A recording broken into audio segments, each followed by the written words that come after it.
আসসালামু আলাইকুম।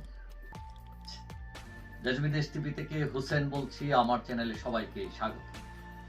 ডক্টর ইউনূস সাহেব মহা বিপদের মধ্যে আছে, মানে ছেড়ে দে মা, কেঁদে বাঁচছি এই অবস্থা। বৃহস্পতিবার আন্তর্জাতিক ক্রাইসিস গ্রুপ, যেটা আছে ইন্টারন্যাশনাল ক্রাইসিস গ্রুপ, এর সাথে মিটিং করেছেন ডক্টর ইউনূস, এবং ওইখানে মিটিং করতে গিয়ে তিনি বলেছিলেন যে আওয়ামী লীগকে নিষিদ্ধ করার কোনো পরিকল্পনা এই সরকারের নেই। এখন এইটা শুনে তেলে বেগুনে জ্বলে উঠেছেন বৈষম্য বিরোধীরা, নাগরিক পার্টির লোকজন। ইউনূসের বক্তব্যের নিন্দা জানিয়েছেন, অভিযোগ করেছেন যে আওয়ামী লীগকে পুনর্বাসনের চেষ্টা করছে একটি পক্ষ, ষড়যন্ত্র চলছে ইত্যাদি ইত্যাদি। এবং ক্যাম্পাসে প্রতিবাদ মিছিল হয়েছে, বিভিন্ন স্থানে বিক্ষোভ প্রদর্শিত হয়েছে। এরপরে যেটা হয়েছে যে হাসনাত আব্দুল্লাহ, নাগরিক পার্টির নেতা, সেনানিবাসে তাদের তিনজনকে ডেকে নিয়ে প্রস্তাব দেওয়া হয় শিরিন শারমিন, সাবের হোসেন চৌধুরী এবং তাপসের নেতৃত্বে নতুন আওয়ামী লীগ দাঁড় করানোর। তারা যাতে কথাবার্তা বেশি না বলে, এটা যাতে মেনে নেয়, এইভাবে তারা হয়তো বোঝানো হয়েছে, কিন্তু তারাও উল্টে গেছে। এখন এই বিষয়গুলো নিয়ে মানে টক অফ দ্য কান্ট্রি, মানে হাসনাত এসব বলতে গেলেন কেন, আবার বলছেন যে আমি মরে গেল যাতে মানুষ বুঝতে পারে কেন মরেছে ইত্যাদি ইত্যাদি, অনেক ইমোশনাল কথাবার্তা। এখন সেনাবাহিনীকে জনগণের মুখোমুখি দাঁড় করিয়ে দেওয়া হয়েছে এইসব বলে। এখন সরকার পড়েছে বিপদে, কারণ এই যে ইউনূস সাহেবের প্রাথমিক নিয়োগদাতা, এখন তারাই সরকারের মুখোমুখি, তারাই এখন সেনাবাহিনীর মুখোমুখি। এখন সরকার জানে, সেনাবাহিনী জানে যে আওয়ামী লীগ ছাড়া নির্বাচন হলে আন্তর্জাতিক সম্প্রদায় সেটা মেনে নেবে না। আবার বৈষম্য বিরোধীরা, তারা আবার আওয়ামী লীগকে মানবে না। এখন সরকার কোন দিকে যাবে?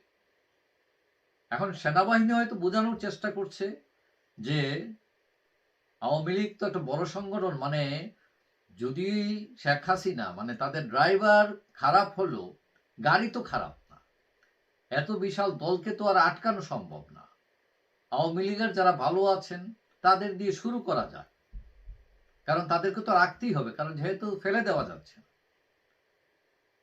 এখন সেনাবাহিনী যে দুইজনের কথা বলেছে, তারা তো সিভিল সোসাইটির লোক, গ্রহণযোগ্য মানুষ, সাবের হোসেন চৌধুরী, শিরিন শারমিন।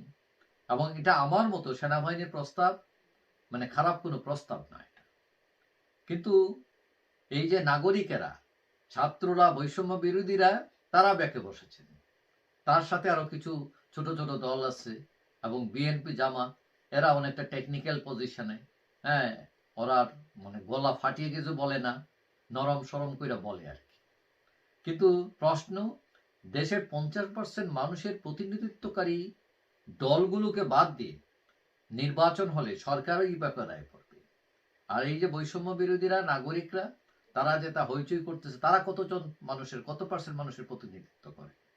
বিভিন্ন জরিপ হয়েছে, দেখা গেছে 5%-এর উপরে কোনো জরিপে তাদের জনপ্রিয়তা আসেনি। তাদের তো সংগঠনই নাই এখন। হ্যাঁ, এটা ঠিক যে আওয়ামী লীগের অনেক লোক দোষ করেছে, ফাইন, তাদেরকে কাঠগড়ায় দাঁড় করাও, বিচার করো, এটা তো আপত্তি নাই।